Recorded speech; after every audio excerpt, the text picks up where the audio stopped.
ओम शांति।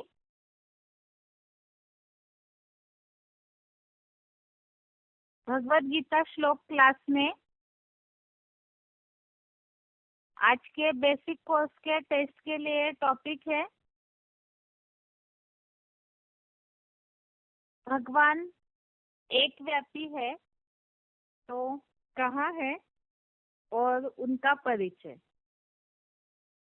और इस टॉपिक में कल हमने निराकार परम पिता का परिचय समझा है और साथ ही में देवता और भगवान इसमें क्या अंतर है इस टॉपिक को समझा है। और टेस्ट के लिए पहला प्रश्न है, भगवान एक व्यापी कहाँ है। इस टॉपिक में देवता और भगवान इसमें अंतर समझना क्यों जरूरी है। भगवान एक व्यापी कहाँ है, इस टॉपिक में देवता और भगवान इसमें अंतर समझना क्यों जरूरी है। फोन अनम्यूट है।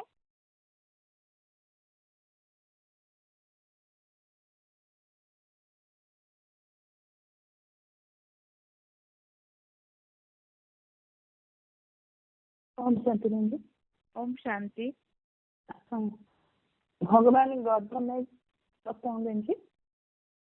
हाँ जी बताइए बताइए। हाँ, देवता जो है जन्म चक्र में आते हैं, भगवान जो है अजन्मा है, गर्भ से जन्म नहीं लेता है। और देवता जो है दिव्य गुणों का धारण करते हैं, लेकिन भगवान को निर्गुण निराकार कहते हैं। देवता जो है शरीर धारण करते, भगवान जो है अशरीरी है। देवता ईश्वर का बात बोलते हैं, परंतु भगवान ईश्वर जो है उसको जरूरत नहीं होती है। देवता कलाओं में बांधा जाता है, जैसे 16 कला संपूर्ण, सर्वगुण संपूर्ण, संपूर्ण निर्विकारी, अहिंसा, परम धर्म, ऐसे कहा जाता है देवताओं के लिए। लेकिन भगवान जो है कलातीत है, तो उसमें कला में बंधा नहीं जाता है। उसके लिए 9 का 25वां श्लोक में है, याति देववता देवान, याति देववता देवान, पितृ याति पितृवता, भूतानि याति भूतेज्या, याति मध्याजिना अतिमान। तो इसका मतलब है देवताओं को जो पूजा करते हैं, देवताओं को पाते हैं। जो पितृभक्त है पितरों को पाते हैं, लेकिन जो भगवान की जो है मेरे में मन लगाते हैं, वो राजा विभाग को भी पाते हैं। तो इसका मतलब देवताएं अलग है और भगवान जो है अलग है। इस श्लोक से पता चलता है। जी देंगे। प्रश्न ये पूछा था माता जी, भगवान एक व्यापी कहाँ है। इस टॉपिक में देवता और भगवान इसके बीच का अंतर समझना क्यों जरूरी है, ये क्यों जानना चाहिए हमें इस टॉपिक में इस बात जी जी जी बहन जी। जो है मतलब मन बुद्धि अगर दूसरे में लगाएंगे, मन बुद्धि भटकेगा, तो एक व्यक्ति भगवान को मानने से मन बुद्धि एक जगह से करने में लगेगा। इसलिए भगवान को एक व्यक्ति समझना बहुत जरूरी है। उत्तर एक्यूरेट नहीं आया। देवता और भगवान इसके बीच का अंतर समझना क्यों जरूरी है, ऐसे प्रश्न है।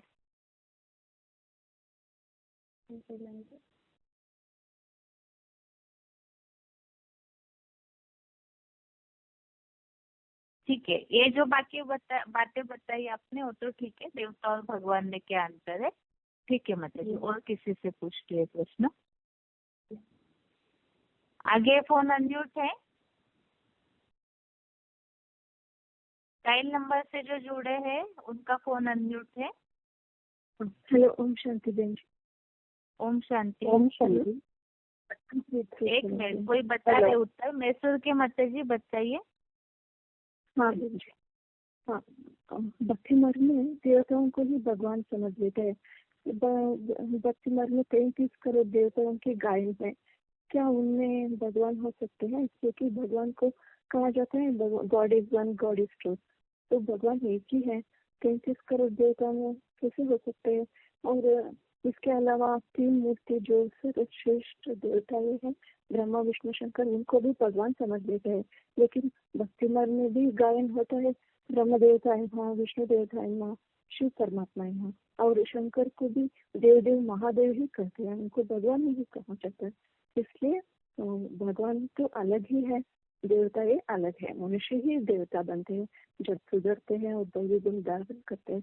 जब मनुष्य बिगड़ते हैं और मनुष्य गिरते हैं तब वो असुर बनते हैं, लेकिन भगवान ऐसे मनुष्य या देवता या राक्षस नहीं बनते हैं। इसलिए भगवान कौन है और देवता ये जानना जरूरी हो जाता है।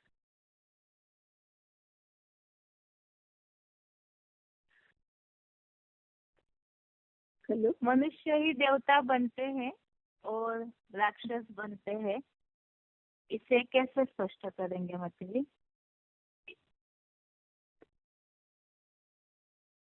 क्योंकि तेतम बुक 9/21 श्लोक में आया है, तेतम बुक स्वर्गलोकम विशालम क्षीण पुण्य मर्त्यलोकम विशंति।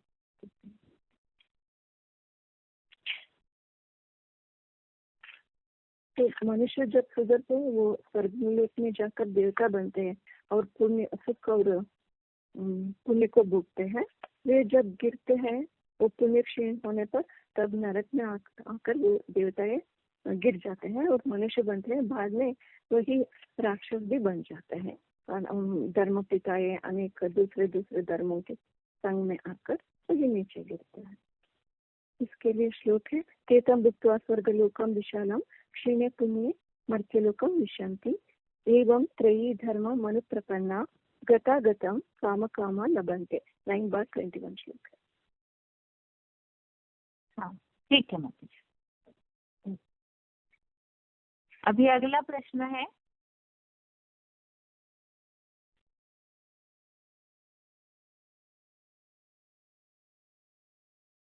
परमपिता शिव इस सृष्टि पर आकर के सृष्टि का परिवर्तन कब और कैसे करते हैं? फोन अनम्यूट है पहले से ही। हाँ, हेलो, हाँ जी। 14389। हाँ जी। हाँ, भगवान शिव जो निराकार है वो कलयुग के अंत और सतयुग के बीच में संगम युग पर आते हैं और मनुष्य तन का आधार लेते हैं। ये गीता में आया है कि अवजानंती मामूढ़ा मानुषी तनमाश्रिता परम भावम अजानंतो मम भूत महेश्वरा। भगवान आते तो है मनुष्य रूप में, लेकिन कोई इसे पहचानते हैं और कोई नहीं पहचानते। भगवान तो विदेही है, निराकार है। निराकार को अपना पालना विनाश का काम करने के लिए कोई शरीर तो जरूर धारण करना होता है। तो भगवान रचयिता ब्रह्मा विष्णु शंकर के द्वारा यह कार्य करते हैं, लेकिन उनको ज्ञान सुनाने के लिए जो मुख चाहिए वो मुख अभी तो वह शंकर के द्वारा पाठ बजा रहे हैं। पहले ब्रह्मा के द्वारा सिर्फ ज्ञान सुनाया वेद शास्त्रों का, लेकिन अभी वो तीनों मूर्तियों का ज्ञान स्पष्टीकरण दे रहे थे। तो उसके लिए उन्होंने जो शरीर धारण किया है इसके बारे में भी गीता में आया है, जन्म कर्म च मे दिव्यम यो वेत्ति तत्वतः तत्वादेहम पुनर्जन्मम नैति मानेति सोर्जुन। भगवान ने अभी जो तन धारण किया है शंकर का, तो उसी में शिव प्रवेश करके पाठ बजा रहे हैं, ज्ञान दे रहे हैं। तो शंकर के चित्र में दिखाते हैं कि शंकर की मूर्ति से जो ज्ञान की गंगा बहती है, तो इस चित्र से भी स्पष्ट हो जाता है भक्ति मार्ग के। तो ज्ञान देने वाला तो भगवान शिव विदेही शंकर के द्वारा भी पाठ बजा रहा है। ठीक है मतलब। अगला प्रश्न है,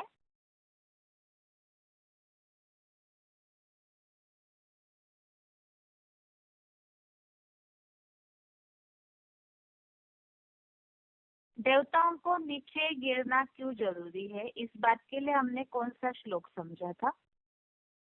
देवताओं को नीचे गिरना जरूरी है या नीचे गिरते ही है, इसके लिए कोई गुणों संबंधित श्लोक समझा था हमने। कौन अनम्यूट है? हाँ, ओम शांति बहन जी। हाँ जी। देवताएं 3 गुणों से पासार होते हैं ना बहन जी।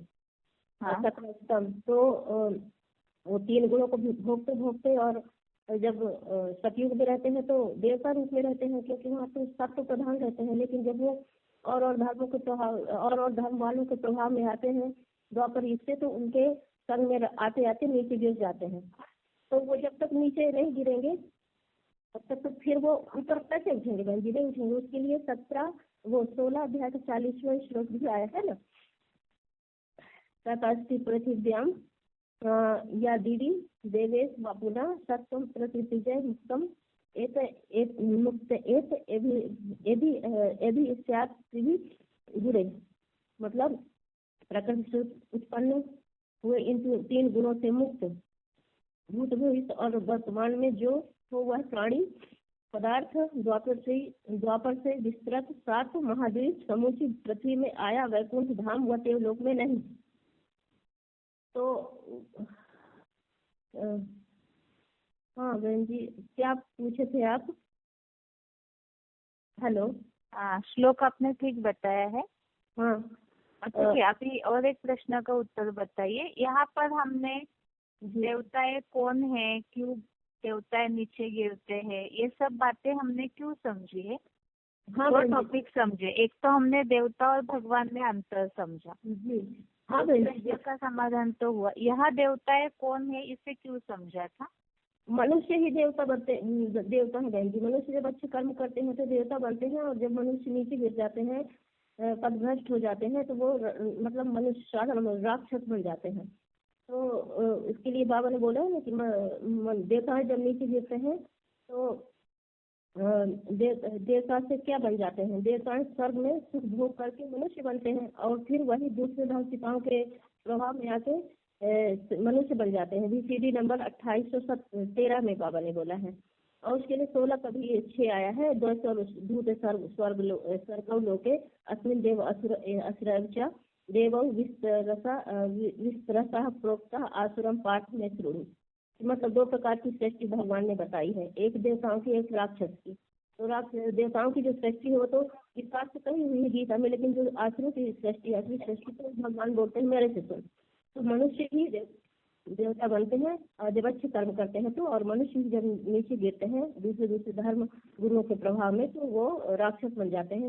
मानो मतलब साधारण मनुष्य बन जाते हैं नीचे गिरने से, पतित बनने से। ठीक है मैम, ओम शांति। अगला प्रश्न फिर से। यहाँ पर हमने देवताएं कौन है इस बात को क्यों समझा था? हमने इसलिए समझा था कि जो सर्वव्यापी का ज्ञान फैल गया तो भगवान, हर कोई किसी को भगवान कहने लगा। जैसे कि हिंदू में जैसे कि 33 कोटि देव देवता हैं और भगवान अलग है। God is one, God is truth बोलते हैं, परंतु भगवान कौन है पर्टिकुलरली कोई नहीं जानता। जैसे कि ब्रह्मा विष्णु शंकर, वो जो भगवान आते हैं, भगवान सदैव निराकार है, परंतु इस सृष्टि के परिवर्तन के लिए उसको आना पड़ता है। जैसे कि बोले कि मयाध्यक्षण प्रकृति चराचरम हेतु नारायण कौनते जगत भी परिवर्तते। इस जगत को भी परिवर्तित करने के लिए भगवान को आना पड़ता है। भगवान तो सदैव निराकार है, उनका देह नहीं है, तो उनको क्या करना पड़ता है? ये तीनों मूर्ति जो है ना, ब्रह्मा विष्णु शंकर, उनको आधार लेना पड़ता है। तो वो ये 3 मूर्ति ब्रह्मा विष्णु शंकर नहीं है, क्योंकि ये भी साधारण मनुष्य बन गए हैं। जैसे कि 9:21 उसमें तो बोला गया कि जब पुण्य क्षीण हो जाते हैं, देवता नीचे गिरते गिरते क्या करते हैं? कलयुग में प्रवेश करते हैं, जब देह भान में आते हैं। तो कोई भी कलयुग के अंत में, जैसे कि इच्छा द्वेष समुत्थान द्वंद्व मोहन भारत सर्व भूतानि सम्मोहन सर्गे जानती परम तप। माने कलयुग के अंत में सारी प्राणियां क्या बनते हैं? माने इच्छा, कामना और इच्छाओं के कारण वो तो सारे नीचे गिर के साधारण मनुष्य बन जाते हैं। तो भगवान क्या करते हैं? उस मनुष्य में प्रवेश करते हैं, प्रवेश करके उनको निराकारी स्टेज वाला बनाता है। तो भगवान अलग है, ये अलग है। भगवान जो शिव है सदा कल्याणकारी है, जो सदा निराकारी स्टेज में रहने वाला है, और ये तीनों को वो निराकारी स्टेज में लेके जाते हैं। तो यहाँ हमें ये समझना जरूरी है, जो सारे दुनिया का मन बुद्धि भटक गया है, जो चाहे हिंदू हो, मुस्लिम हो, सिख हो, सब अपने अपने भगवान को अपने अपने चिंता भावना के अनुसार अलग अलग बना दिए हैं। तो बोलते हैं भगवान वन है, एक ही है, सारे तो मानते हैं निराकार को, परंतु वो निराकार कौन है, किस रूप में पाठ बजा रहा है, कब आता है, क्या काम करता है, ये किसी को भी पता नहीं चलता। तो इसको इस क्लैरिफिकेशन करने के लिए भगवान एक है और देवताएं अलग है, और वो भगवान निराकार इसका रूप नहीं, माना इसका देह नहीं है, उसको देह का आधार लेना पड़ता है। तो वो कौन सा देह का आधार लेता है और कैसे आता है, कैसे काम करता है, अगर उसको हम नहीं जानेंगे तो ये जो सर्वव्यापी का जो फैलाव है, जो दुनिया भटका है, सारा दुनिया जो बिगड़ गया है, वो कभी नहीं सुधरेगा।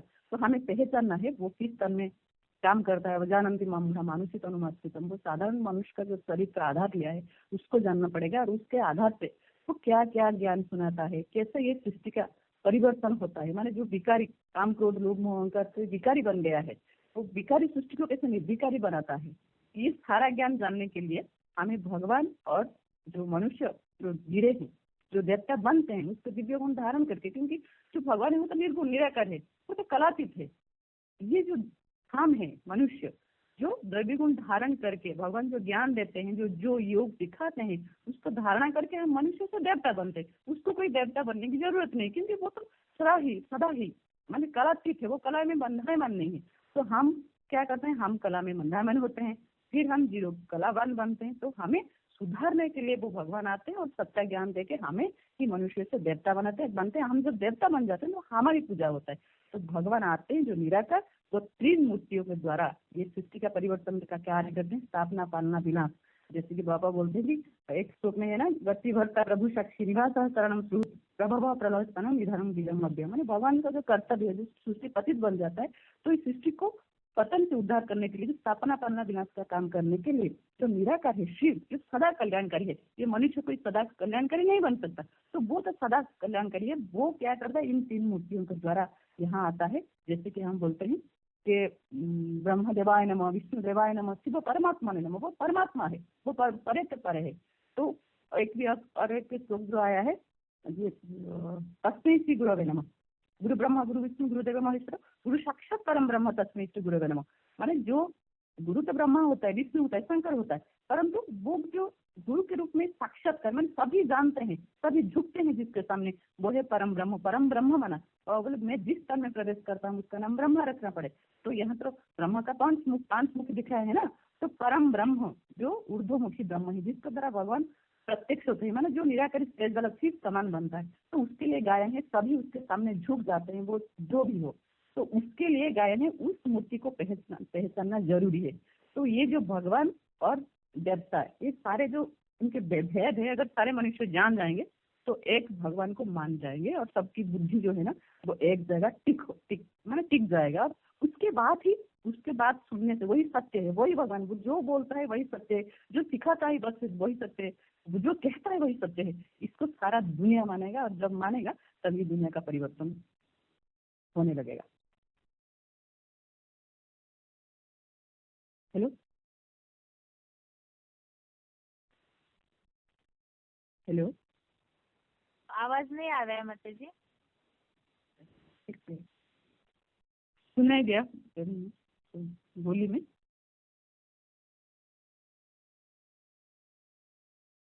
हेलो हेलो दीदी जी।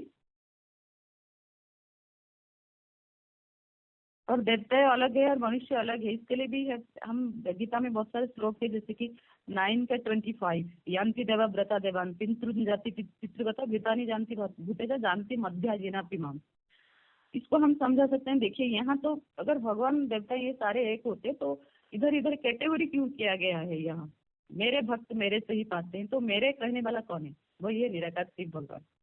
तो गीता में बहुत सारे प्रूफ हैं जो हम लोगों को दिखा के बता सकते हैं कि भगवान एक ही है, अलग है, वो निराकार है, उसका कोई रूप नहीं है, इस संसार में वो रूप धारण करके कार्य करता है।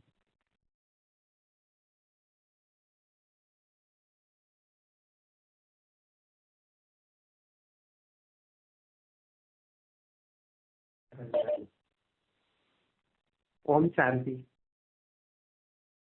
ओम शांति। ओम शांति।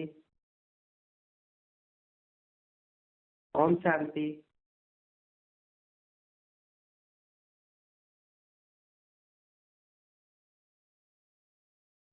ओम शांति। एक मिनट प्लीज, इसी प्रश्न को थोड़ा क्लियर कर दें। जैसे हम अभी तक समझ रहे थे कि भगवान सर्वव्यापी है, इस वजह से बुद्धि भटक गई है, तो भगवान को पहचानना, उस एक व्यापी स्वरूप को पहचानना ही शांति का मार्ग है।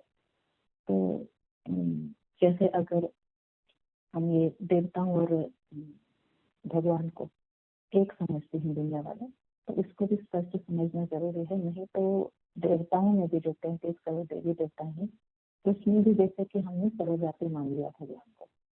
तो ये 33 करोड़ देवी देवताएं अलग हैं। इसको समझने के लिए हम ये पहचान करनी जरूरी है कि भगवान अलग है, देवी देवता अलग है।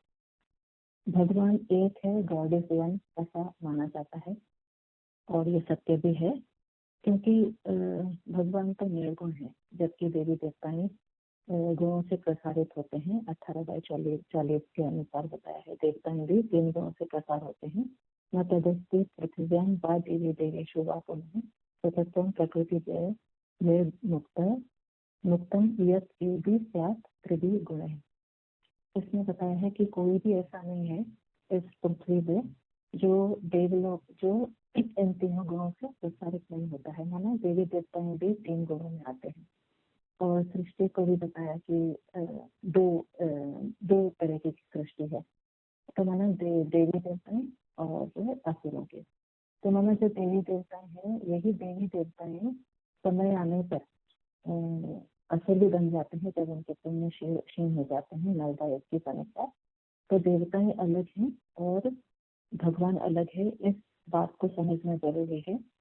क्योंकि जब तक इस एक व्यापी स्वरूप को माना भगवान एक, जिस देवी देवता माना भगवान तो आते हैं सृष्टि पर तो आधार लेते हैं, क्योंकि उनके पास अपना शरीर नहीं है, माना विदेही है, जिसके लिए 9/11 में बताया है, अब जानते माँ पूरा मानुष्यम तन्माशुतम परम भावम अजानतो मनोभूतम ईश्वरम। माना भगवान को प्रवेश करना पड़ता है और 3 कर्तव्य करने होते हैं। तो ये 3 कर्तव्य करने के लिए 3 देवताओं का आधार लेते हैं भगवान, जिसके लिए बताया गुरु विष्णु गुरु ब्रह्मा गुरु विष्णु गुरुदेव महेश्वरा तस्मै श्री गुरुवे नमः। जो परम ब्रह्म बताया है उसमें इसको सबसे श्रेष्ठ बताया है। माना ब्रह्मा विष्णु और शंकर ये तीनों भी देवताएं हैं, क्योंकि जैसे शंकर अगर कहीं श्रेष्ठ देवता है तो उनको भी देवों के देव कहा है, महादेव कहा है, उनको भी भगवान नहीं कहा है। माना परमात्मा नहीं कहा है, परमात्मा शिव को ही कहा है। तो दुनिया भले मानती है, माना फिर भी देवी देवताओं जैसे इनकी बात आती है ब्रह्मा की विष्णु की, जो 3 श्रेष्ठ हैं जिनके आधार पर 3 संप्रदाय बने हैं, उसमें भी सबसे श्रेष्ठ जो है वो माना शिव को, परमात्मा को अलग ही मानते हैं। तो त्रिदेवों में जो सबसे ऊंच है वो शिव है, और उन शिव को जानने से ही हमारी बुद्धि एकाग्र होगी। जो भी दुनिया में समस्याएं हैं वो एक व्यापी को समझने से ही खत्म होगी। माना हिंदू तो क्या और धर्म में भी जब एक व्यापी को स्वीकार करेंगे तब दुनिया की सारी समस्याओं का अंत हो जाए। ठीक है मंदिर। अभी अगला फोन अनम्यूट है और प्रश्न ये है, परमपिता शिव ही सबसे ऊंची शक्ति है, इस टॉपिक को हमने क्यों समझा था?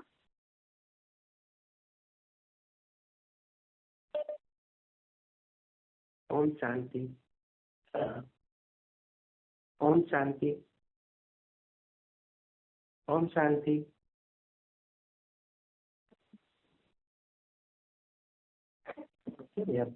ओम शांति।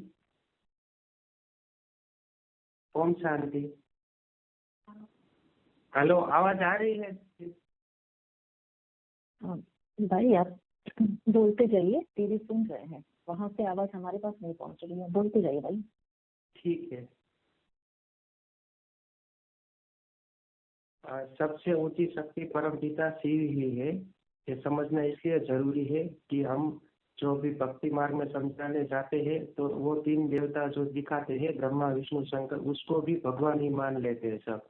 वास्तव में उसका जो कार्य है वो 3 मूर्तियों के द्वारा जो करते हैं परमात्मा, वो नहीं समझते हैं कि ये तीन देवता कौन है। तो वो समझाने के लिए जरूरी है कि वो शास्त्रों में गाया है, उत्पत्ति करता ब्रह्मा, पालन करता विष्णु और प्रलय करता शंकर। तो जो 3 मूर्तियों तो है, लेकिन वो भी परमात्मा बाप ने कलयुग के अंत में रचते हैं। तो वो तीनों के द्वारा अपना अपना कार्य नोधा हुआ है। वो भी उस कार्य को तब सिद्ध कर सकते हैं जब भगवान बाप शक्ति उसके साथ हो। तो वो सभी मनुष्य की बुद्धि में ये नहीं बैठता कि ये भगवान का रूप है ब्रह्मा विष्णु शंकर या वो उसको भगवान ही समझ लेते हैं। तो इसलिए तो शंकर को भी भगवान ही मान लेते हैं, विष्णु को भी भगवान मान लेते हैं, लेकिन वास्तव में गॉड इज वन कहा जाता है, गॉड तो एक ही है। तो वो तीन मूर्तियों का कार्य है, वो संपन्न परमात्मा बाप द्वारा किया जाता है। और तो इसलिए ही उसको समझाना जरूरी है कि श्लोक में जैसे भक्ति मार्ग में कहते हैं, गुरु ब्रह्मा गुरु विष्णु गुरु देव महेश्वर गुरु साक्षात परम ब्रह्म तस्मै श्री गुरुवे नमः। माना वो तीनों से भी बढ़कर ऊंचे से ऊंची शक्ति है, साक्षात परम ब्रह्म, उसको नमन करना है। और वही हम सबका जो आत्माओं का पिता है। ठीक है। हाँ जी, ठीक है।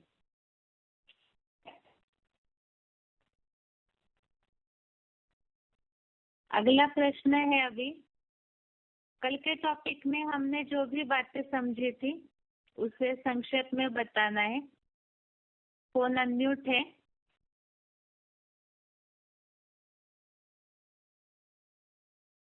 हेलो। हाँ जी। पंपी। हाँ जी। Roll number 17083 Jagraon. हाँ जी। हाँ जी। कल का पॉइंट संक्षेप में बता दीजिए जी, बाबा बोले थे। अब प्रश्न ये पॉइंट पूछा बताना है है। दीदी। हाँ जी, कल क्या क्या बातें हमने समझी थी उसे बताइए। कल हमने ये समझा मैं समझा कि भगवान और देवताओं में अंतर है कि भगवान जो है वो जन्म मरण चक्कर में नहीं आते हैं। देवताएं जो हैं से वो जो है जन्म मरण चक्कर में आते हैं, और देवता भगवान के द्वारा ही हम ज्ञान लेकर के देवता बनने का पुरुषार्थ करते हैं। भगवान द्वारा जो ब्रह्मा शंकर जो ऊंच ऊंच हस्तियां जो हैं, तीन जो भगवान का तीन मूर्तियां गायन है, उनके द्वारा जो है से हम स्थापना पालना विनाश का जो कार्य उनका है वो हम समझ करके हम अभी संगम युग में और हम उस समझ कर हम जो है देवता बनने का पुरुषार्थ करते हैं। और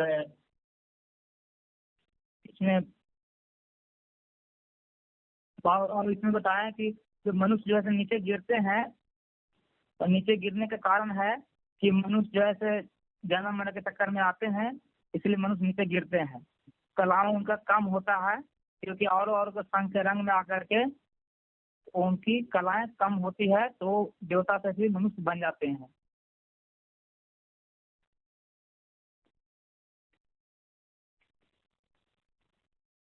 और इसमें बताया गया कि जो ओम शांति। हाँ जी। बताऊंगा दीदी।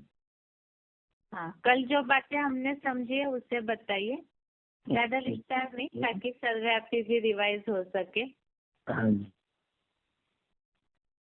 हाँ जी। भगवान के लिए भगवान आने के तो भगवान को पहुंचानेंगे, तो भगवान को याद करेंगे तो फिर मनुष्य से देवता बनेंगे। पहले ये बात है, भगवान को पहचानना जरूरी है।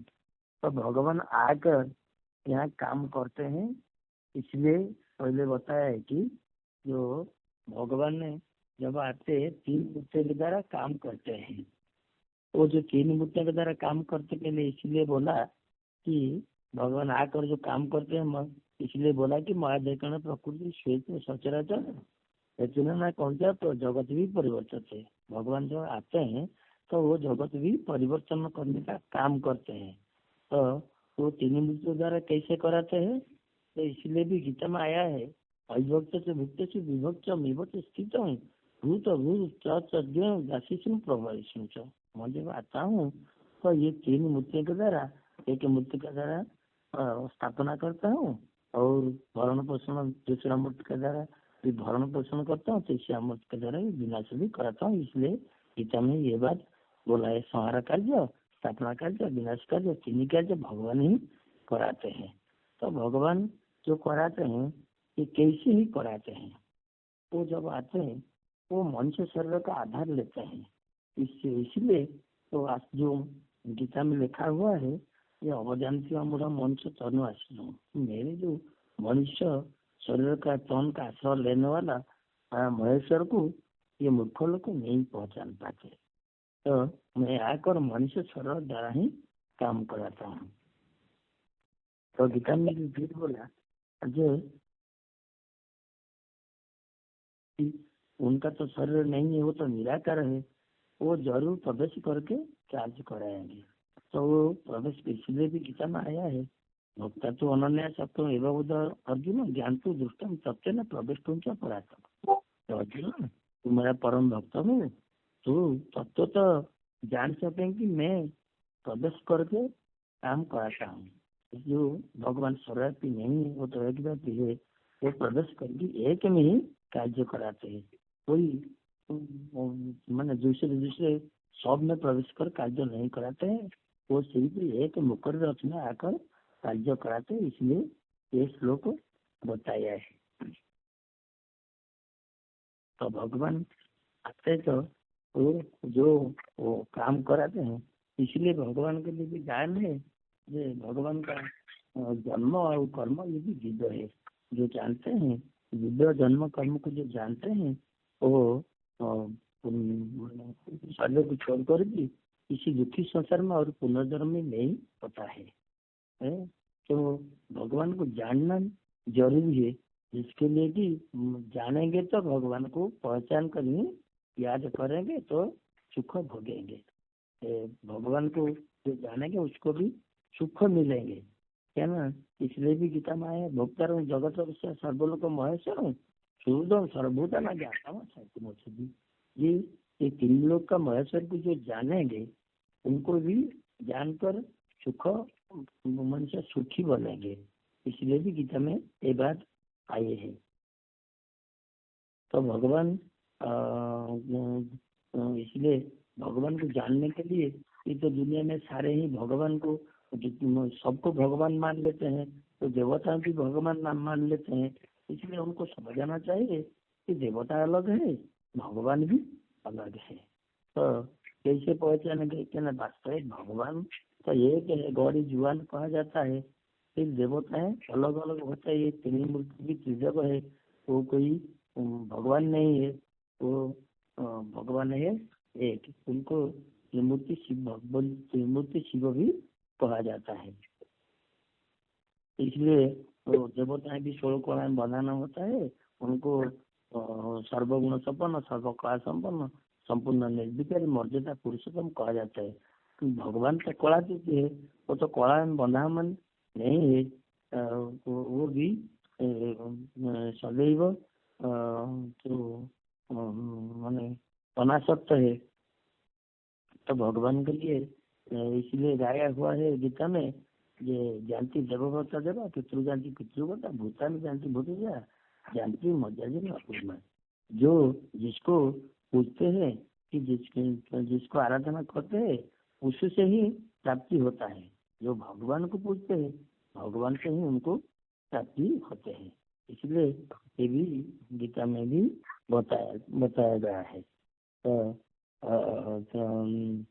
तो देवताएं भी कौन है, भगवान कौन है, इसे जानने के लिए ये है कि ये देवताएं तो अनेक है।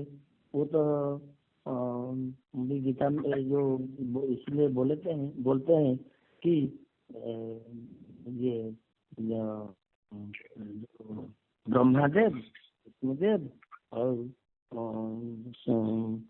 शंकर महादेव, फिर शिव परमात्मा है और शंकर विष्णु देवता है नमो और ब्रह्मा देवता है नमो और शिव परमात्मा नाम भी कहा जाता है। तो शिव ही सबसे उच्च से उच्च हस्ती है, इनके लिए परमात्मा कहा जाता है। और सब देवता है, 33 करोड़ देवता है, और परंतु एक ही शिव जो कि भगवान है। इसको भी समझना चाहिए मनुष्यों को। तो भगवान जब आते हैं तो ये सृष्टि 2 प्रकार रखते हैं। तो 2 प्रकार की सृष्टि के लिए गाया जाता है। इसी सृष्टि पर जो सृष्टि होता है, दो भूत स्वर्ग लेके दैवी सूर्य तो दैवी विस्तार से भक्त और आसुरी पाठ में सुनो। ये पृथ्वीपति जो भगवान ने बताया कि मैं पार्थ तो जो ब्रह्मा के जो दिन रात वाली सुख दुख का दुनिया है उसको स्वर्ग ये स्वर्ग नरक दोनों सृष्टि बताता है, कहा जाता है। इसमें तो स्वर्ग के बारे में बताया है। अभी ये जो असुरी सृष्टि के बारे में तुझे बताता हूँ तो सुन। ये सभी गीता में भी आया है। तो इसलिए ये सृष्टि जो दो प्रकार के है उसको भी मनुष्य को समझ आना चाहिए कि यहाँ पर ही नरक है, वहाँ पर भी स्वर्ग है। कोई पाताल में नरक नहीं या ऊपर कोई स्वर्ग नहीं है जैसे मनुष्य समझते, इसलिए भी इसको भी समझ आना चाहिए। और देवता में नीचे गिरकर जो तो 3 गुणों में प्रसारित हो जाते हैं, ऐसा ये भी बताना चाहिए। क्योंकि जो 18/40 में बताए न तत्स्ति पृथ्वी दिवी देवेश पूर्ण सप्त प्रकृति से भी मुक्त जदे विषाद कृति गुण। तो ये 3 गुण में जो अपरा प्रकृति उत्पन्न हुए, ये 3 गुण से भूत भविष्य वर्तमान ये सब जो है वह प्राणी या पदार्थ द्वापर से विस्तृत 7 महाद्वीप पृथ्वी में वैकुंठ धाम में देवलोक में भी नहीं है। वह भी सत्य सत्य प्रधान जो है ही, तो ये भी परिवर्तन होता है, इसको भी बुझाना चाहिए, समझाना चाहिए। अभी देवताएं कोई नहीं है, तो इसलिए बताया कि ये देवताएं जो थे वो भी नीचे गिरकर असुर पलटी गए। इसलिए श्लोक में आया है सात का सत्य इच्छा देश समुचे न द्वंद्व मोहन भारत सर्वभूतानि समूह स्वर्गे जानती परंतप। परंतप की है अर्जुन, जो आज दुनिया में जो भी देवता थे इच्छा देश और सुख दुख द्वंद्व मोहन में आकर तो सब नीचे गिर कर अब राक्षस बन गए। जो सत्य युग में जो पवित्र गृहस्थ आश्रम था वो कलि युग में ये सभी पतित बन गए। इसे भी उनको बताना भी चाहिए। और जो भगवान जब आते हैं वो तो निराकार है, वो प्रवेश करके काम करते हैं। वो तो कलि युग में अंत में आते हैं, वो आकर वो हीरो हीरोइन में प्रवेश कर काम करते हैं। उनको जो रामकृष्ण दोनों के आते हैं प्रवेश कर कार्य करते हैं, जो दोनों में प्रवेश कर कार्य करते हैं उनका नाम भी वो भाव देते हैं।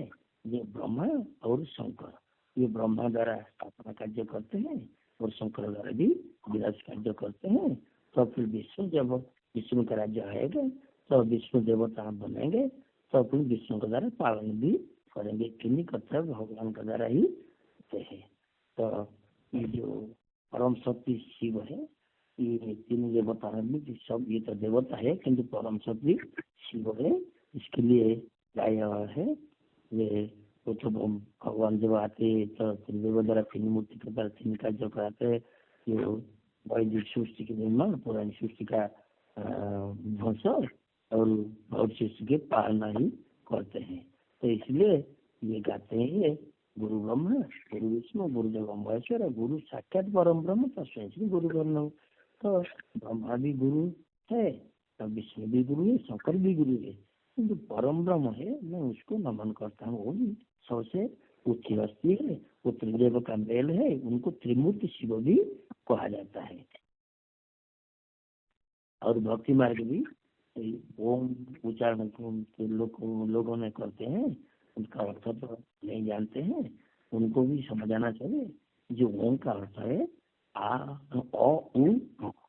अर्थात ब्रह्मा, उ अर्थात विष्णु और म अर्थात महेश, ये त्रिदेव है। ये त्रिदेव के द्वारा ही भगवान आके विष्णु शंकर त्रिदेव के द्वारा तो कुशलता काम करते हैं। यही कुशलता काम भी हर आदमी में है, क्योंकि हर आदमी अपना अपना दैवीय गुणों को स्थापन करते हैं और अवगुणों को, असुरी गुणों को विनाश कराने में सक्षम होते हैं और दैवीय गुणों की पालना करने में सक्रिय होते हैं। इसलिए हर मनुष्य के लिए त्रिदेव का कार्य है।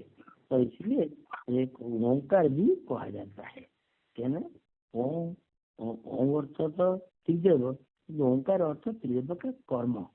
जो त्रिदेव जो कर्म करते हैं, ब्रह्मा द्वारा जो स्थापना कार्य करते हैं और विष्णु द्वारा जो पालना का कार्य कराते हैं और शंकर द्वारा जो विनाश का कार्य कराते हैं, ये तीन कर्तव्यों की ओंकार कहा जाता है। जो कराते हैं उन अर्थ कहा जाता है। वो ओंकार नाथ भी ये देवदेव महादेव जो कि साकार शंकर वही ही ओंकार नाथ है, उनका द्वारा ही बाप राशि ये तीन कर्तव्य कराते हैं। वही कर रास्ते है। ठीक है, ओम शांति। ओम शांति।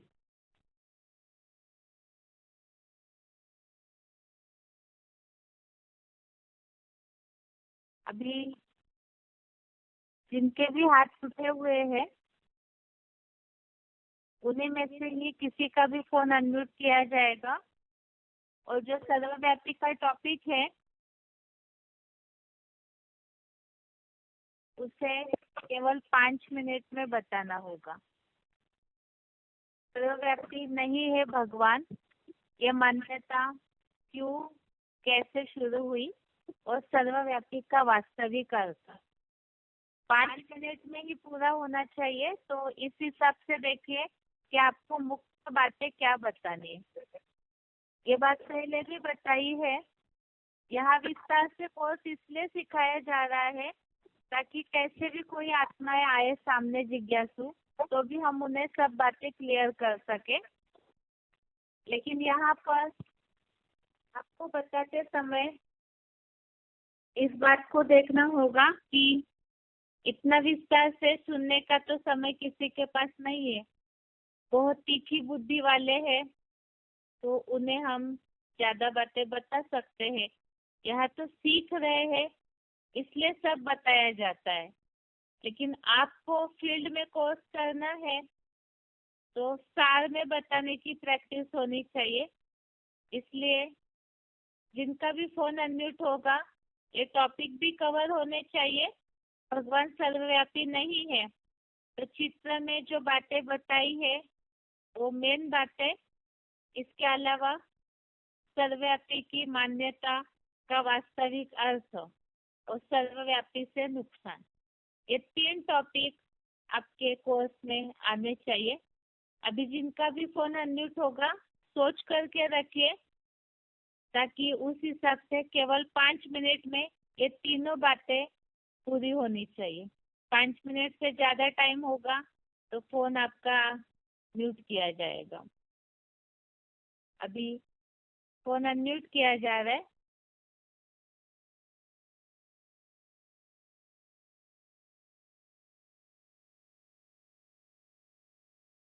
फोन अनम्यूट है। रोल नंबर बताइए। 26313 नयागढ़। हेलो दीदी, ओम शांति। सही है। हाँ दीदी, ओम शांति। इस साकार सृष्टि को परिवर्तन करने के लिए भगवान आते हैं। इस साकार जब धर्म की ग्लानि होते हैं तो भगवान व्यापी जो माना जाता है उससे सृष्टि परिवर्तन के लिए आता है। धर्म शास्त्रों के अनुसार अधर्म का जो दुराचारियों का विनाश करने के लिए भगवान ये जो सृष्टि पर आते हैं। भारत में परम पिता का गुण मान्यता और धरती पर जो अवतरित होते हैं, साथ ही में भारत अविनाशी धर्म खंड है। भगवान भारत भूमि पर आते हैं, अनेक कारण दिखाते हैं। जैसे नवम अध्याय स्थापना में बताया है कि कल्प की अंत में भगवान आते हैं। भगवान आकर हेलो। जो जगत को परिवर्तन करते हैं। हेलो माता जी। हेलो, हाँ जी दीदी। माता जी प्रश्न अभी क्या बताया बताइए। प्रश्न तो भगवान क्या बताइए ना, क्या वो प्रश्न ये बताया है केवल 5 मिनट में भगवान सर्वव्यापी हाँ। नहीं है इस बात को बताना है। हाँ जी, भगवान इस सृष्टि पर आते हैं जो परमपिता परमात्मा को नहीं जानते हैं। परमात्मा को जानने से मानने से मनुष्य सुखी होते हैं। जब मनुष्य नहीं जानते हैं, एक को नहीं जानते हैं, अनेक को जानते हैं तो दुखी होते हैं। अनेक को एक को जानने से वो भगवान आने से मनुष्य सुखी होते हैं। भगवान आते हैं सृष्टि का परिवर्तन करने के लिए। वो परम पिता का माता जी 1 मिनट। भगवान सर्वव्यापी इसका मतलब क्या बताइए। भगवान सर्वव्यापी माना भगवान तो सर्वव्यापी है। कार्य कैसे करते हैं, जो सृष्टि का परिवर्तन कैसे करते हैं। हम जो प्रश्न पूछ रहे हैं सिर्फ यदि भगवान सर्वव्यापी है तो दूसरे तरफ भगवान को क्यों ढूंढते हैं। भगवान एक को क्यों ऊपर से बुलाते हैं कि भगवान आओ। भगवान तो एक है ना। भगवान सभी में है तो भगवान का जो दिव्य जन्म और दिव्य कर्म कैसे करते हैं। और जो रिद्धि सर्वस्व भारतम जो है जी, सबसे दिल्ली में जो भगवान की याद करते हैं, ईश्वर को जानते हैं प्यार से, वो भगवान एक ही मानते हैं। भगवान व्याप्ति के अनुसार मनुष्य भी वाइब्रेशन सृष्टि में फैलती है।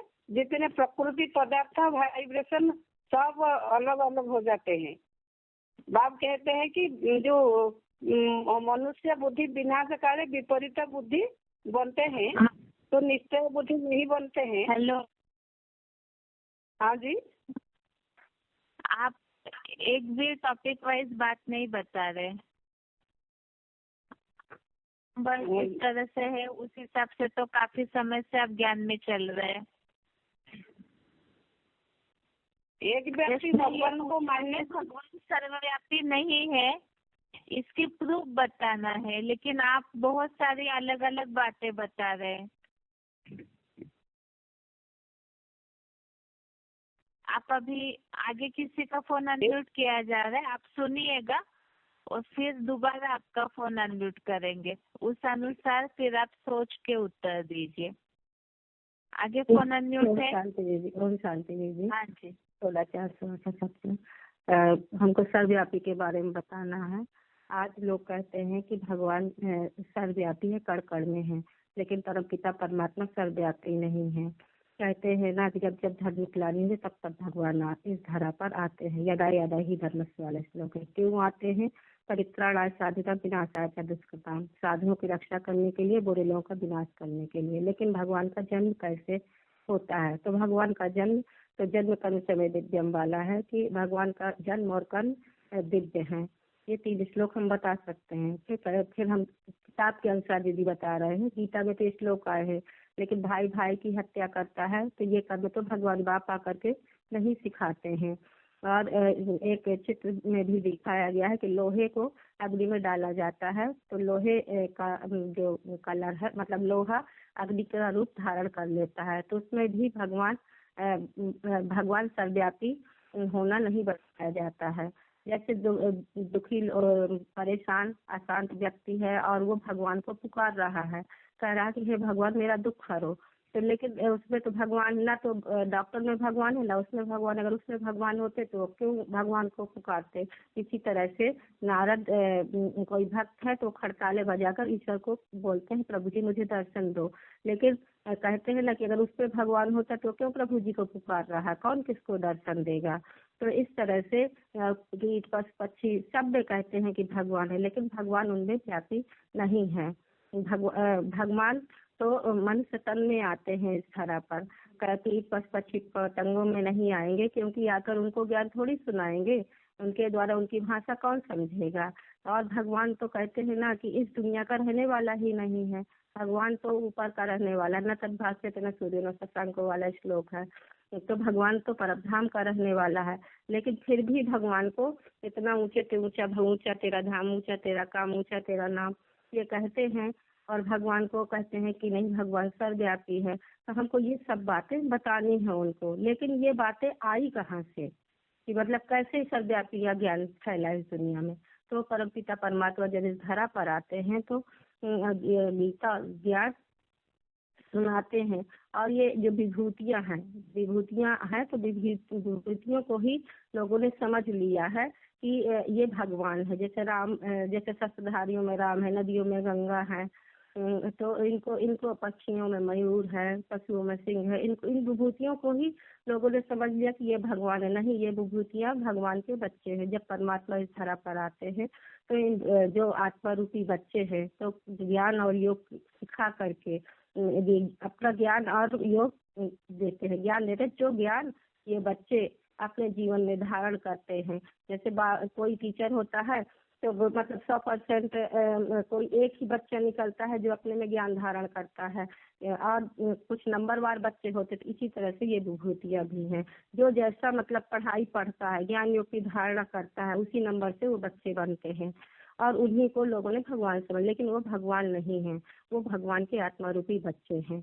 तो सर्वव्यापी का ज्ञान ये सब समझने से उड़ जाता है। और सर्वव्यापी को अगर हम समझते हैं कि सर्वव्यापी हमारी बुद्धि में रहता है तो हमारी बुद्धि बिखरती है। अगर हम भगवान को एक व्यापी समझते हैं, परमपिता परमात्मा एक व्यापी है, तो हमारी बुद्धि एकाग्र होती है और हमारी आत्मा में शक्ति आती है। हाँ ठीक है माता जी। ये शॉर्ट में ही बताया है क्योंकि टाइम नहीं है, इतना ही हमको दूसरों को बताना। श्लोक वगैरह तो और भी ज्यादा है, लेकिन हो गया सब। हाँ, मेन बातें सारी आ गई माता जी। बस हाँ। 1-2 श्लोक बीच में बताने से भी ठीक है। बेन हाँ, तो जैसे ठीक है। सर्वव्यापी नहीं है, इसका जो श्लोक है। हाँ ठीक है दीदी। मैंने संदेश भी तैयार किया है, तो फिर बताऊंगी अगले श्लोक में। संदेश भी श्लोकों के आधार पर तैयार किया। हाँ, अभी 5-10 मिनट के बाद फिर। हाँ ठीक है। आगे 8589। हेलो।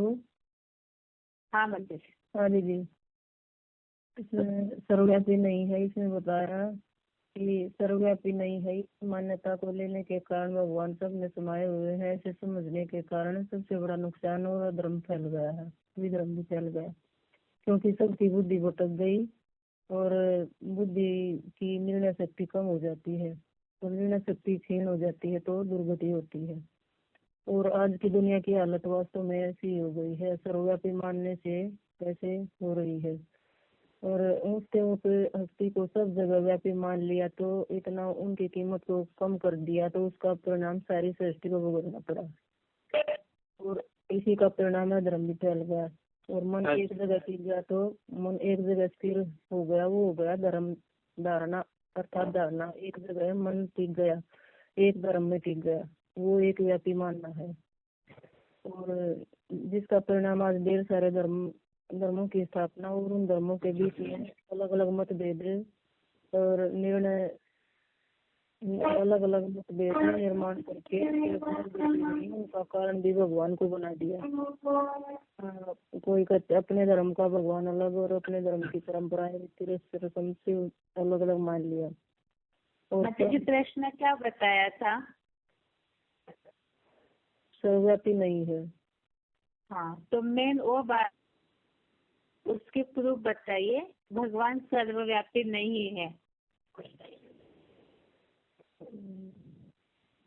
हेलो। परिवर्तन नहीं है, उसके लिए बताया है कि भगवान आते हैं तो वो स्वयं अपना परिचय स्वयं देते हैं। उसका गीता में बताया है 100वें और 10वें अध्याय के 15वें श्लोक में बताया है कि भगवान अपने द्वारा अपना अच्छा जी, स्वरूप। सर्वव्यापी नहीं है। इस जो चित्र है ना सर्वव्यापी का, हाँ उस हाँ चित्र के बारे में समझाइए आप शॉर्ट में। हाँ दीदी, उसमें बताते हैं मुसलमान लोग उसको अल्लाह कहते हैं और हिंदू लोग आदि आदि देव कहते हैं। और उसमें बताए हैं लोहे का गुण अग्नि में आ जाता है तो भगवान के गुण भी हमें आ जाने चाहिए जैसे। और बुद्धि लोग भी गोल बटिया पर रखकर उसको मानते हैं। और गुरु नानक भी कहते हैं अल्लाह, वो गुरु नानक उसको सच्चा पातशाह कहते हैं, अकाल मूर्त। और भगवान जब अति धर्म की गलानी होती है तो भगवान जब आते हैं यदा यदा धर्म से गलानी भवति भारत। और उसके लिए और भी बताया है परित्राणाय साधुनां विनाशाय च दुष्कृताम्, साधु संतों की रक्षा के लिए और दुराचारियों का विनाश करने के लिए भगवान आते हैं। ठीक है, आगे फोन अनम्यूट है। हेलो, ओम शांति बहन जी। हाँ जी। भगवान सर्वव्यापी नहीं है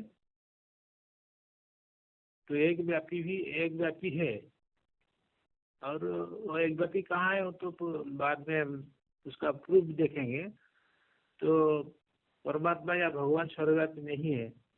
जैसे गाते हैं घट घट में रमते राम रमैया, अर्थात सबके दिल में राम रमण करता है। और सर्वव्यापी के बारे में कहते हैं कि ऐसा कोई धर्म नहीं है आज संसार में जो इस बात को न मानता हो कि परमात्मा सर्वव्यापी है। जरे जरे में है, मेरे में है, तेरे में है, ऐसे मान लेते हैं। और कण कण में भगवान है, जहाँ देखो वहाँ भगवान ही भगवान है।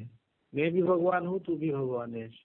और क्या दूसरे धर्म वाले क्या कहते हैं कि खुदा अर्श में रहता है। मुसलमान लोग कहते हैं अर्श में नहीं रहता। और लेकिन जब तम प्रधान हो जाते हैं फिर वो कहने लगे कि भगवान जब नहीं मिला तो कहने लगे जरे जरे में है भगवान, खुदा जरे जरे में है। और ये बात कब से शुरू हुई? द्वापर के आदि से। जो ऋषि मुनि सन्यासी आदि थे वो तो सच बोलते थे कि हम सृष्टि के आदि मध्य अंत को नहीं जानते, हम भगवान के आदि मध्य अंत को नहीं जानते, नेति नेति करते आए थे। लेकिन और भी कहते थे कि हम क्रिएटर और क्रिएशन को भी नहीं जानते। लेकिन वही सन्यासी लोग जब ऋषि मुनि पुनर्जन्म, सन्यासी ऋषि मुनि पुनर्जन्म लेते हुए पतित बन पड़े। द्वापर के आदि से जो शास्त्र चित्र आदि होते हैं उसमें तो सच्चाई भी थी, लेकिन बाद में उनके द्वारा दिए गए इंटरप्रिटेशन बदल जाएगा और गोपड़े लगाने लगे कि ईश्वर सर्वव्यापी है। ऐसे भी द्वापर के आदि में वेदों की एक ऋचा में लिखा है, ईश्वर हम तुमको पहले सर्वव्यापी नहीं समझते थे, अभी सर्वव्यापी समझते हैं। तो चारों तरफ ढूंढा, नहीं मिला तो कह दिया परमात्मा सर्वव्यापी। कहने लगे भगवान भीतर भीतर में है, कण कण में है, जरे जरे में भगवान है।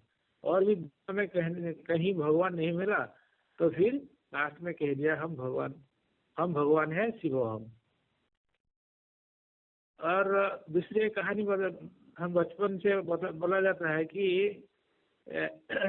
ये लोमड़ी और अंगूर की कहानी है। ऐसा है, अंगूर को पाने के लिए लोमड़ी बहुत प्रयास करने पर भी अंगूर न मिलने पर वो अपने आप को तसल्ली देने हेतु समझती है कि अंगूर खट्टे हैं। अंगूर तो खट्टे नहीं थे, यह तो जानवर लोमड़ी की सोच है। यह विचार भी किसी जानवर बुद्धि मनुष्य का है जो ऊंचे से ऊंचे भगवान को सर्वव्यापी कह दिया। और जो ऊंचे तो जो एक परम्पारधारी परमात्मा है उसका चिंतन मंथन नहीं कर पाया, इसलिए सर्वव्यापी बता दिया।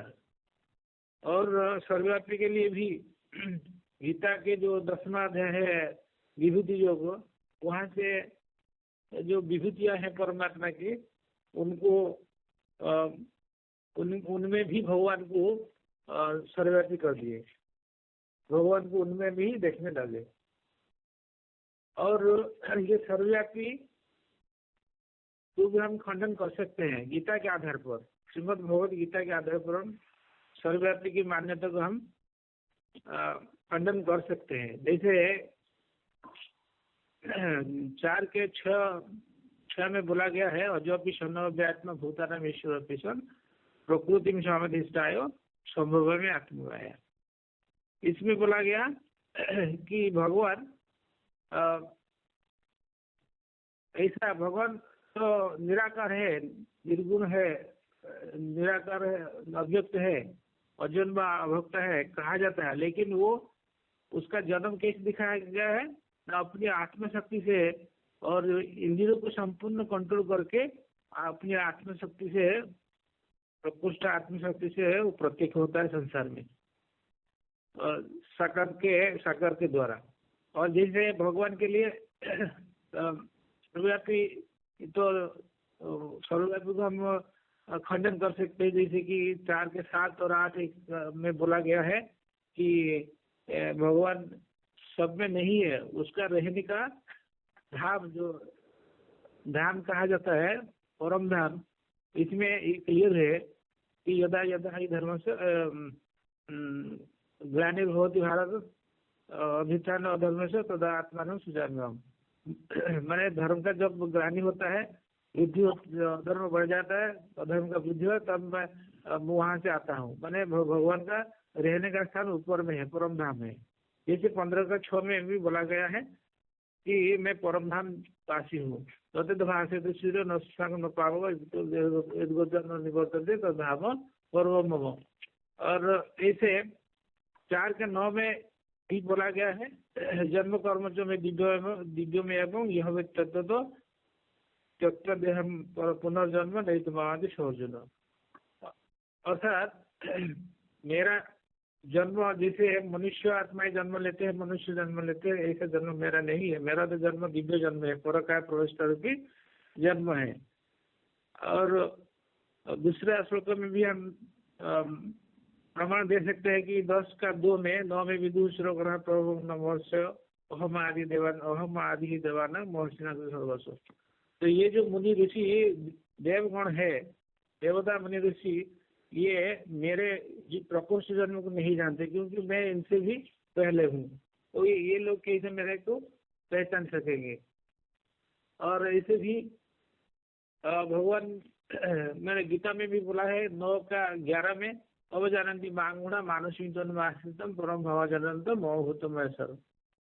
तो इसमें बताया गया है कि जो मूर्ख लोग होते हैं, मैं जो मनुष्य के तन का आधार लेकर के आता हूँ, कैसा आधार लेकर के आता हूँ, दिव्य पर का अवतरण में प्रवेश करता हूँ, इसको साधारण मनुष्य लोग, मूढ़ लोग मेरे को अवज्ञा करते हैं, जान नहीं पाते हैं, महान ईश्वर को जान नहीं पाते हैं। तो रुका है यहाँ पर ही, ठीक है, मिक्स हो गया है टॉपिक। हाँ जी, लेकिन चित्र के आधार पर तो हम समझा सकते हैं शॉर्ट में, जैसे बेसिक कोर्स। हाँ भाई, मतलब बातें तो आप बता रहे, लेकिन जैसे जो बात पहले बतानी थी आप उसे अभी बता रहे, और सर्वव्यापी की शुरुआत कहाँ से हुई उससे पहले वो भी चलेगा। टॉपिक आगे पीछे होने से कोई बात नहीं वैसे, लेकिन लेकिन थोड़ा लंबा हो जाएगा। हाँ जी, इसीलिए मेन तो अभी देखिए यहाँ 1 घंटे के क्लास में सीमित समय होता है, तो इसलिए सभी अगर शॉर्ट में बताने की प्रैक्टिस करेंगे तो ज्यादा लोगों से प्रश्न पूछ पाएंगे।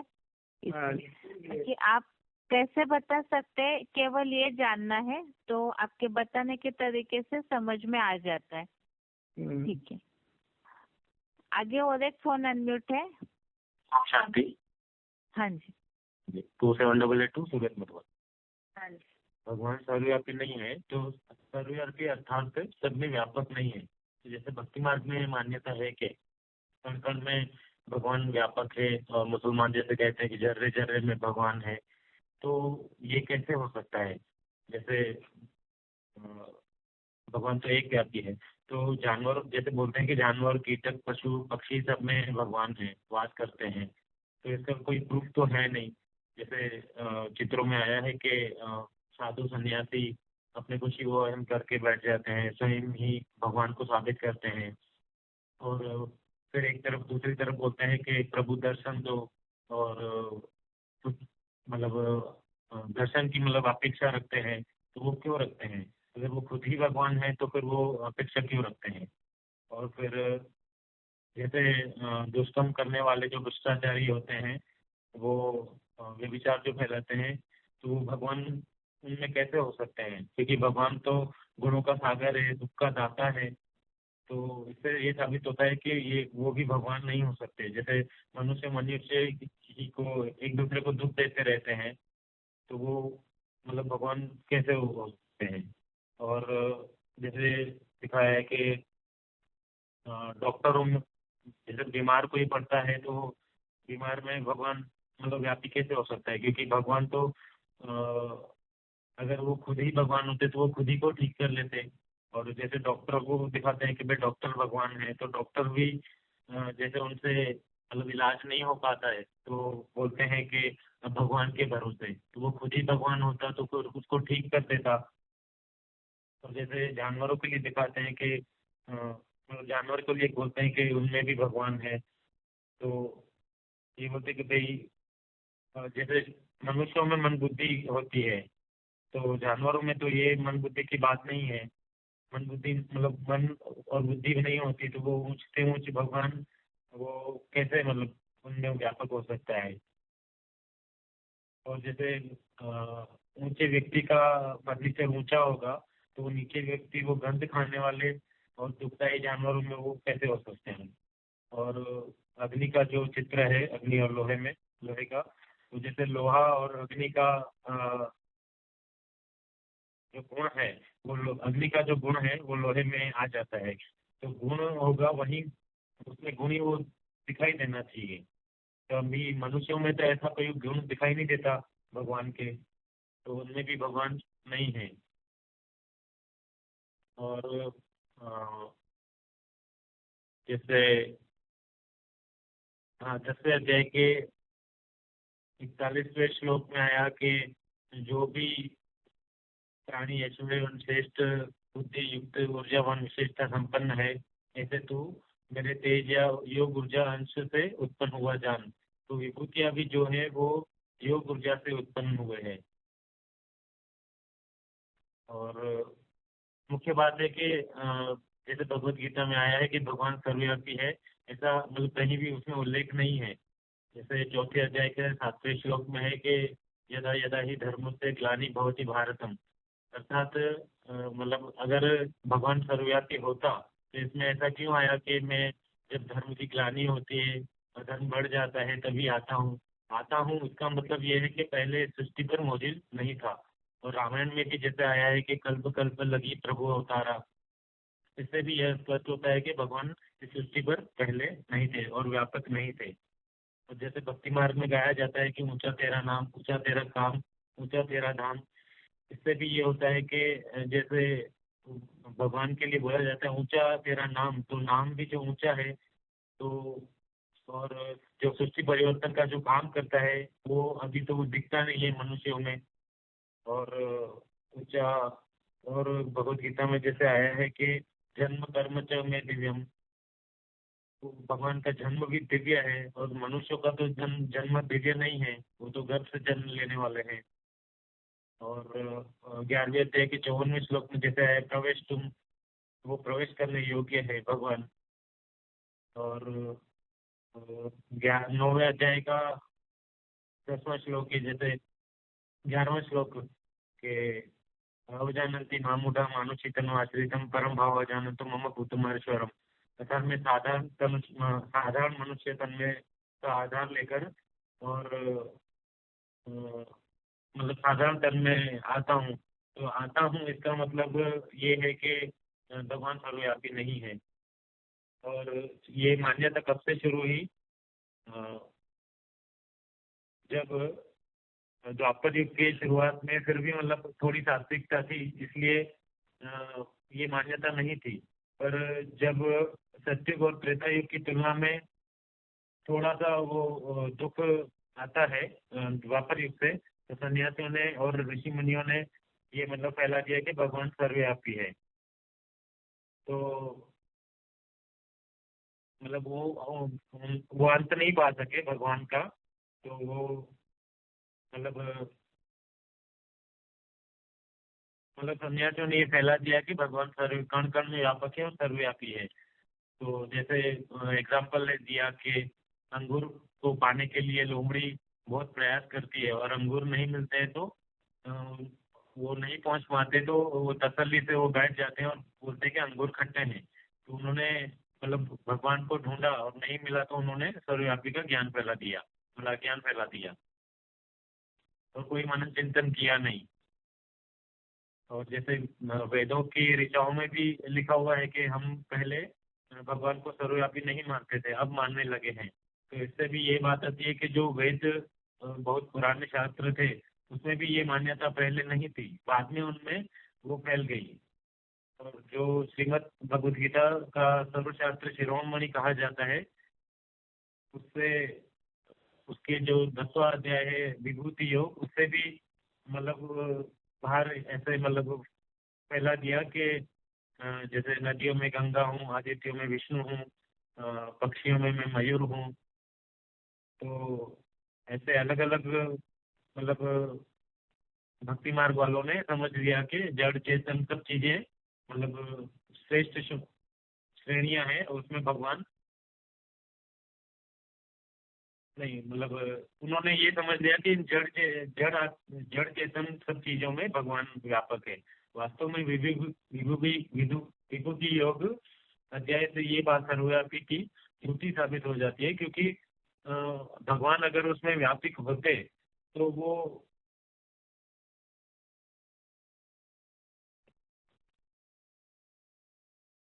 दीदी इतना ही, और आगे फिर ठीक है, थोड़ी और प्रैक्टिस कीजिए। शुरुआत का तो ठीक से बताया, बाद में शायद लिंक सेट करके रखिए। हाँ जी, हाँ जी, ठीक ठीक ठीक है। अभी हाथ नीचे किया है शरीर का, और संदेश के लिए जिन्होंने तैयारी की है वो हाथ उठाइए।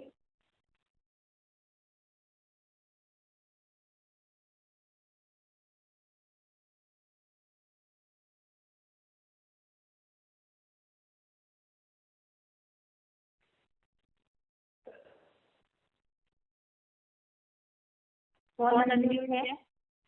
ओम शांति देवी। हाँ जी। संबोधन है।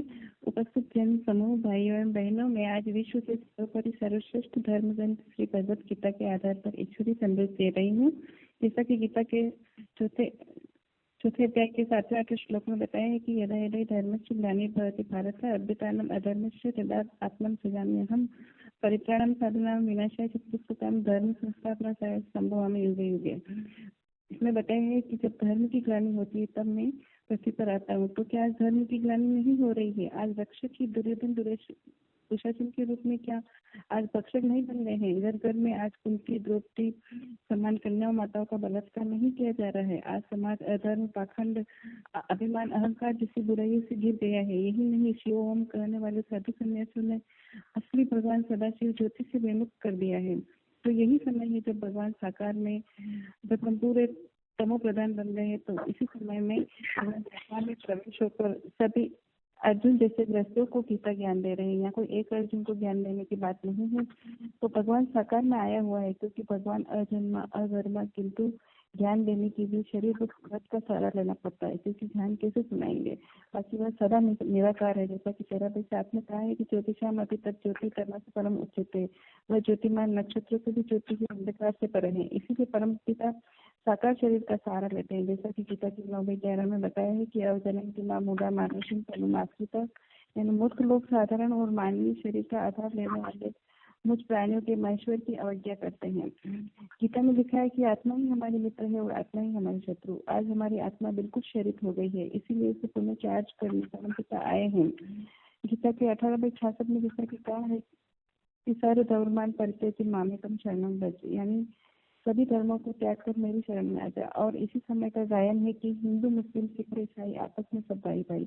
इसलिए आप सभी को आमंत्रित करते हैं आध्यात्मिक विश्वविद्यालय में, जहाँ परमात्मा शिव के नेतृत्व में राजयोग का ज्ञान दिया जा रहा है, जो कि परमपिता अभी यानी कल्पांत में आए हैं, नरक की दुनिया के बीच स्वर्ग का वर्षा देना।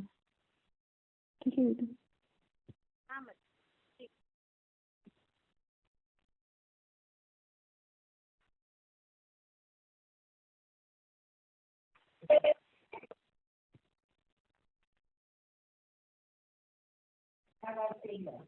हेलो, ओम शांति। ओम शांति।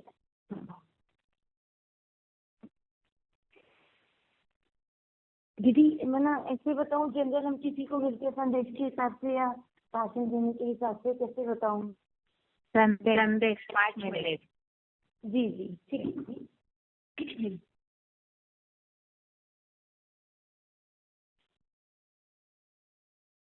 जैसे हम किसी से मिलते हैं, बात करते हैं, तो बताएंगे सबसे पहले श्रीमद् भगवद गीता से आधारित हम आपको ईश्वरीय संदेश देना चाहते हैं, भगवान का परिचय।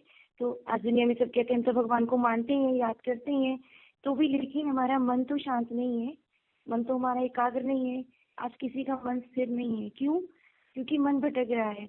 भले भगवान को याद करते हैं लेकिन अपनी समस्याओं का ज्यादा बखान करते हैं, माना भगवान को याद नहीं करते, फरियाद ज्यादा करते हैं कि हमारे घर में ये हो जाए, या हमारे घर में सुख शांति आ जाए, हमारे परिवार में बच्चों की सेहत ठीक हो जाए, या जॉब लग जाए, मतलब इस तरह की भगवान से फरियाद करते रहते हैं। तो आज हर मनुष्य आत्मा का मन जो है अशांत होने के कारण ही कैसा हो गया, जिसके लिए गीता में बताया चंचलम ही मना कृष्णा, कि हमारा सबका मन चंचल है। मन चंचल होने से एकाग्र नहीं हो पाता। हम चाहते हैं भगवान में हमारी बुद्धि लगे, हमारा मन टिके, लेकिन नहीं हो पाता। तो उसका कारण आज हम स्वयं को भूल गए कि मैं कौन हूँ। हम सारा दिन भौतिकवादी जीवन में लगे रहते हैं और भौतिक पंच तत्वों से बने शरीर और इन्हीं के पदार्थ और इन्हीं के संबंधों में हमारी बुद्धि जाती रहती है। तो गीता में ही बताया भगवान ने कि जो आत्मा है अविनाशी है और शरीर जो है विनाशी है। तो ये हम जो आपको बता रहे हैं संदेश, हम आध्यात्मिक विश्वविद्यालय से संबंधित, हम आध्यात्मिक विश्वविद्यालय में आध्यात्मिक ज्ञान दिया जाता है, जिसके लिए गीता में बताया आध्यात्म विद्या विद्या नाम, कि अध्यात्म ज्ञान सभी विद्याओं से श्रेष्ठ है, सबसे ऊंच है। और जब हम इस आध्यात्मिक ज्ञान से जुड़ते हैं तो हम अपने मन को एकाग्र करना सीखते हैं। तो परमपिता परमात्मा शिव श्रीमद् भगवद गीता की का ज्ञान देके समय सृष्टि का जो हालत चल रही है, आज सबका मन अशांत है, सभी दुखी हो गए, कोई मन से रोगी, कोई तन से और कोई धन से दुखी, मतलब हर मनुष्य आत्मा कहीं ना कहीं दुखी है। तो दुखों का अंत कब हो सकता है? जब हम स्वयं को पहचानेंगे, उस परमपिता परमात्मा को पहचानेंगे, और वो जब आकर ज्ञान देते हैं कलयुग अंत के समय। कलयुग का अर्थ है कलह कलेश की दुनिया। तो जब सबका मन अशांत हो गया, आज घर घर में देखा जाए तो अशांति फैली हुई है। 4 लोग रहते हैं तो चारों की मत भी एक समान नहीं है, चारों की इच्छाएं अलग है, चारों की बातें अलग है, चारों के विचार अलग है। तो आज घर घर में कलह कलेश का माहौल है, और घर में, मोहल्ले में, देश में और पूरे विश्व में अशांति फैल गई है। आज बड़े बड़े पीस कॉन्फ्रेंसेस करते हैं, लेकिन पीस तो कहीं है ही नहीं, शांति तो कहीं स्थापन हो ही नहीं रही। तो शांति स्थापन कब होगी? हमारे मन भी कब एकाग्र हो पाएगा, हमारा मन भी कब शांत हो पाएगा?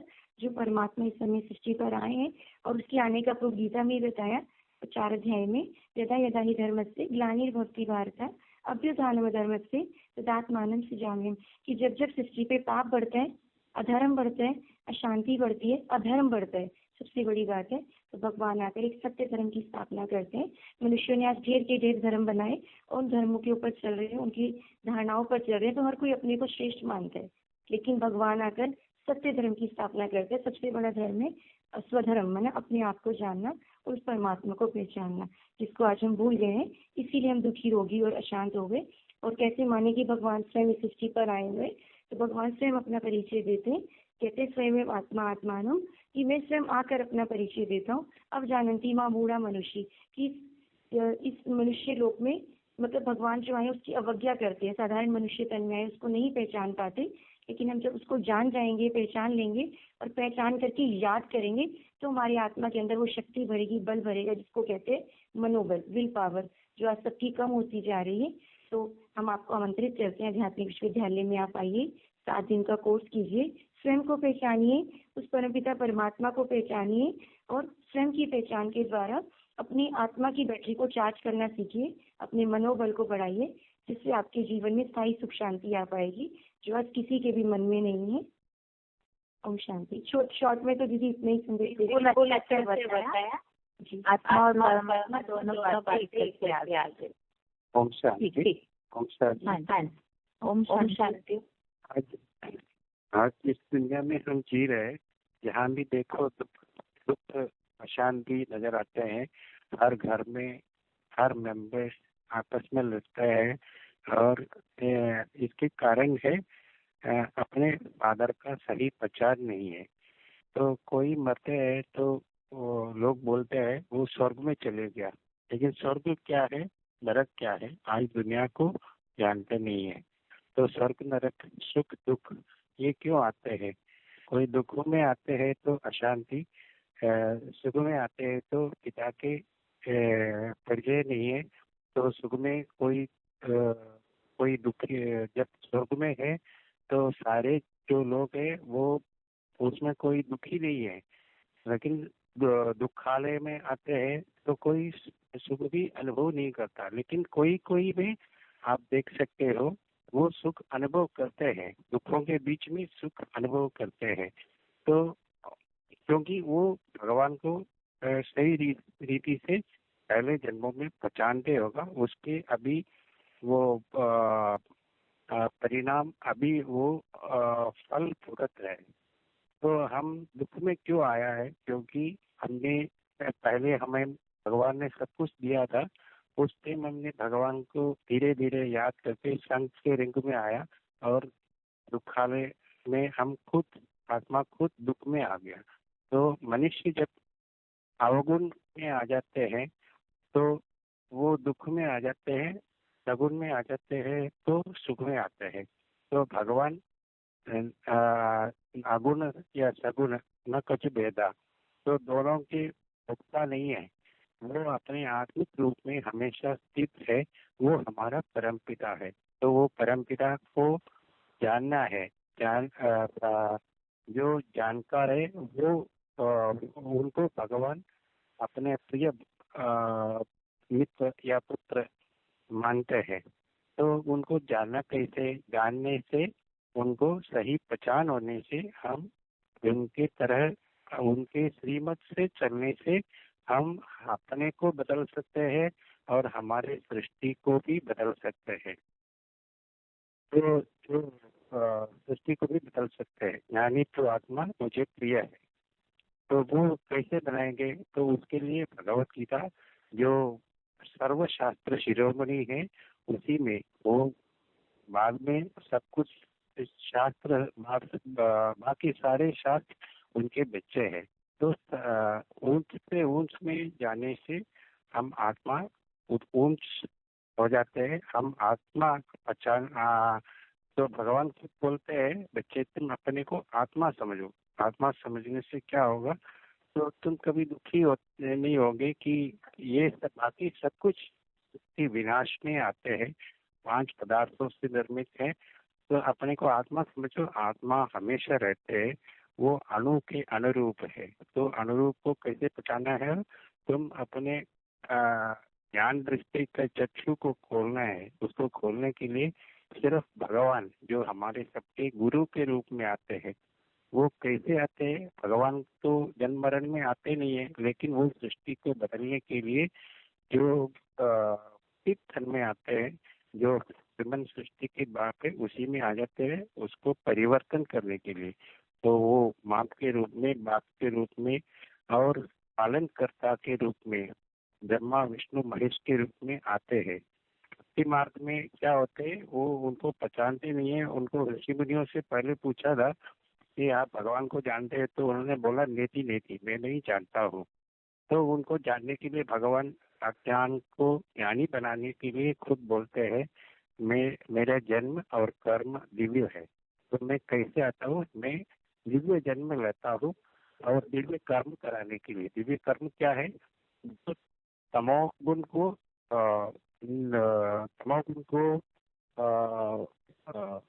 नीचे गिराने के लिए और उत्तम गुण को ऊपर उठाने के लिए मैं आता हूँ। वो कैसे करते हैं?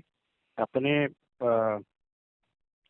अपने शरीर के आधार लेके, मनुष्य सृष्टि के बाद के शरीर के आधार लेके और उनको ज्ञान योग से अपने समान बना देता हूँ और उस वाइब्रेशन को दुनिया में फैलता हूँ। उसको देख के उसको करने उनके ऐसे वो पिता के जैसे चलन में और उनके गुणों में आधारित करके वो दूसरों को भी वो ज्ञान योग दे के वो ज्ञान योग की दृष्टि से सृष्टि को सुधार देते हैं। तो इसीलिए हमें क्या करना है? उसके लिए उत्तर एक आत्मनात्मानम न आत्मानम अवसादयेत। ये गीता में बोला है, अपने आप को उठाना है। भगवान के समीप जाने के लिए आपको खुद ही उसको उठ के जाना है, तभी ये हो सकता है। ये सृष्टि भी बदल सकता है, तो हमें स्वर्ग का अनुभव कर सकते हैं। नहीं है तो अब हम देही अभिमान बन के आपस में लड़ते रहेंगे। भगवान एक ही है, अनेक नहीं है। एक को जानने से, एक को पहचानने से, एक के साथ चलने से, हम अपने आप को उनके सहयोगी बनने से हम आत्मा भाई भाई बन सकते हैं। ये भगवान हमें भगवत गीता के आधार पे हम बच्चों को ये नॉलेज इस संगम युग पे दे रहे हैं, क्योंकि संगम युग एक जो नहीं हो सकता उसको भी करवाने वाला युग है। तो भगवान संगम के रंग से नॉलेज देने से हम बच्चों को ये नॉलेज दे रहे हैं। भाई अभी जागरूक हो जाओ और आपस में लड़ाई को खत्म करो, अपने आप को आत्मा समझो, दूसरों को भी समझो। वो सहयोगी बनने से एक बाप के बच्चे बन जाएंगे तो दुनिया बदल सकते हैं। तुम बच्चे ये परम धाम को, जो भगवान के वास स्थान है, वो इस दुनिया को करवा सकते हैं। ये भगवत गीता का नॉलेज है। जो ये नॉलेज जो है अभी विश्वविद्यालय के नाम से सिर्फ भारत से ही ये इनकी पहचान पूरा दुनिया में करवा रहे हैं। और ये पढ़ाई जो है भगवान की दिया हुआ पढ़ाई है। ये कहीं और आप किसी यूनिवर्सिटी में किसी टीचर ने भी कोई किसी को पढ़ाते नहीं है। तो ये भगवान की पहचान है। भगवान भारत में आते हैं क्योंकि भारत पवित्र देश है। यहाँ माताओं कन्याओं की पवित्रता देती है और ज्ञान योग से बच्चों को ऊपर उठाते हैं। ये जन्म जन्मांतर के सुख देने वाले है। 21 जन्म आपको गारंटी से भगवान बोलते हैं, आपको कहीं और जाने की जरूरत नहीं है। तो ज्ञान में जाने से अच्छा हो जाते हैं। और ज्ञानी तो आत्मा मुझे प्रिय है और कभी तुम मेरे सामने रहने से, मेरे सन्मुख, मेरे श्रीमत और उसमें जाने से तुम कभी दुखी नहीं बनोगे, बल्कि दूसरों को भी दुख दूर करने वाले बन सकते हैं। ये मेरी तरफ से संदेश है। ठीक, थोड़ा सा श्लोक ऐड कीजिएगा। आपने 5 मिनट बोला था, मैं शॉर्ट टाइम में अभी ये प्रिपेयर किया था और नेक्स्ट टाइम श्लोक भी इंक्लूड करके बता देंगे। हो सकता है मेरे ये ठीक हो गया होगा। हाँ जी, ठीक। Thank you. अभी टाइम ज्यादा हो गया है, इसलिए आशीर्वाद देते हैं। बाकी अगले हफ्ते जो बेसिक कोर्स होगा उसकी शुरुआत जरूर सुनिए। जो आज लास्ट में प्रश्न बताया था 5 मिनट में बेसिक कोर्स बताने के लिए सर्वव्यापी का टॉपिक, तो इसी बात का उत्तर अगले हफ्ते बेसिक कोर्स के शुरुआत में 10 मिनट में सर्वव्यापी का पूरा टॉपिक रिवाइज किया जाएगा। तो उसकी लिंक सुन करके फिर उसी अनुसार प्रैक्टिस जरूर कीजिए। ये बात पहले भी बताई कि यह विस्तार इसलिए बताया जाता है ताकि आपको हर प्रश्न देना है, लेकिन कोर्स तो हमें शॉर्ट में ही रेडी करना है। तो उसकी प्रैक्टिस के लिए शुरुआत में लिंक बताई जाएगी। सर्वव्यापी के टॉपिक में मुख्य क्या बातें बतानी है, तो उस अनुसार इस कोर्स को रेडी कीजिए। बाकी आत्मा के श्लोक का में से पूछे नहीं है, तो उसकी जरूर तैयारी करके रखिए। आगे से थोड़ा सा और टाइम सेट करके, जैसे संदेश के लिए लास्ट के 10 मिनट, वैसे आत्मा के श्लोक सुनने के लिए भी लास्ट के 15 मिनट रहेंगे, तो वो श्लोक पढ़ के रखना है। अभी आज के लिए क्लास यहाँ ही पूरा करते हैं। ओम शांति।